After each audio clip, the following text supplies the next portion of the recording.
In this video, I show you how to fix cannot open Messenger app problem. For fixing this problem, first of all, check that your Messenger app is up to date or not. For checking this, go to Play Store, search Messenger, click on Messenger,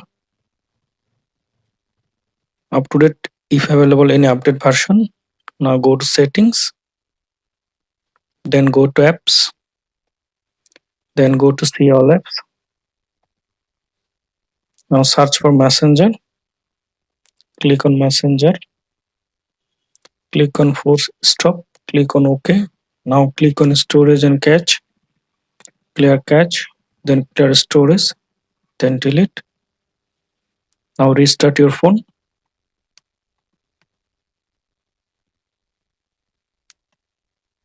After restart your phone, now open Messenger app.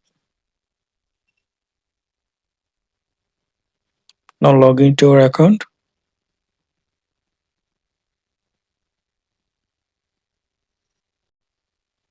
Now I hope that this method fix cannot open Messenger app problem. Thanks for watching. Don't forget to subscribe.